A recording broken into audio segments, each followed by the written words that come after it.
یہ اس لیے ہے کہ میں چاہتی ہوں، اب حالات ایسے خراب ہوتے جا رہے ہیں دن بدن، اس وجہ سے میں نے سب کو یہاں پہ بلایا تاکہ ہم ایک بار پھر یہاں پہ مل کے ان سب چیزوں کو کوشش کریں کہ وہ یہاں کے چپے چپے میں یہ سارا پیغام پہنچے کہ ہم سب کو متحد ہونا ہے۔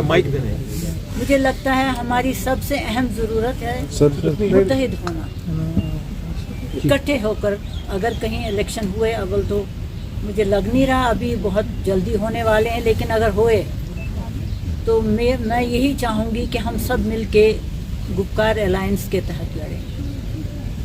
اور اپنی طرف سے تو سب پارٹیز، جہاں تک میری اطلاع ہے، سب پارٹیز اپنی اپنی طرف سے تیاری میں لگے ہوئے ہیں، لیکن اکٹھے ہو کے لڑیں گے تو فائدہ ہوگا۔ میم، ماضی کے دور کو اور موجودہ دور کو آپ کس نظریے سے دیکھتی ہیں؟ یہ تو مانے جیسے قیامت ہی آ گئی ہے۔ اچھی بھلی کشمیر کی حکومت اچھی بھلی چل رہی تھی، یہاں کے لوگ بھی اچھی طرح سے چل رہے تھے، فضول میں بیکار میں آ کے یہاں پہ ٹھوس دیا ہمارے سر پہ یہ سارے کام، صرف اس لیے یہاں پہ تباہی لانے کے لیے۔ یہ کسی سے دیکھا نہیں جا رہا تھا کہ یہاں پہ لوگ دال روٹی کھاتے ہیں۔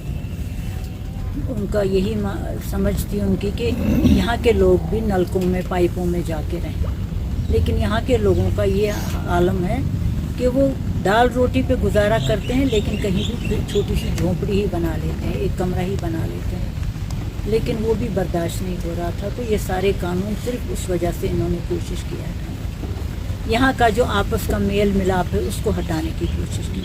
یہاں پہ کسی طرح ہندو مسلم جھگڑا شروع ہو جائے، جیسے عام طور پہ باہر شروع ہوتا رہتا ہے، یہاں پہ کوشش ہوتی رہتی ہے صرف یہ یہاں کی تباہی لانے کی، ورنہ یہاں کسی نے کسی سے کچھ نہیں کہا تھا۔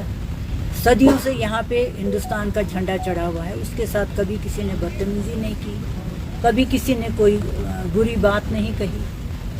تو اب کیا ایسا طوفان آ گیا تھا کہ یہاں کے جھنڈے چڑھ رہے ہیں؟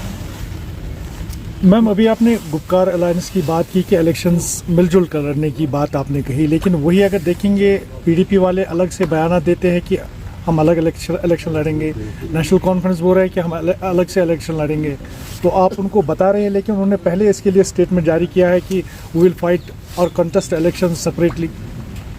دیکھیں نا، جو اگر آپ مجھ سے آنیسٹلی پوچھیں، وہ بھی سمجھتے ہیں من ہی من میں کہ ہمیں اکٹھے ہو کے لڑنے میں ہی فائدہ ہے، لیکن شاید یہ سب باتیں اس لیے کہی جاتی ہیں کہ کوئی دوسرا نہ سمجھے کہ یہ پارٹی کمزور ہے تبھی کہہ رہی ہے، اسی لیے کہتے ہیں جی ہم تیار ہیں۔ وہ تو ہر ایک تیار ہے۔ اس میں آپ میڈیٹر کا کام کرنے جا رہے ہیں؟ دیکھیں، میں تو ہمیشہ کوشش کرتی ہوں کہ سب مل کر چلیں، تو مل کر چلنے کا مطلب ہی وہی ہوتا ہے۔ اکیلے انسان سے کچھ نہیں ہوتا، سوائے اکیلا اللہ ہی کوئی نظام چلا سکتا ہے۔ بعد میں دیکھی جائے گی، لیکن اس وقت تو یہ سوچنا ہے نا کہ ہم کو یہ بڑی آفتوں سے کیسے چھٹکارا ملے۔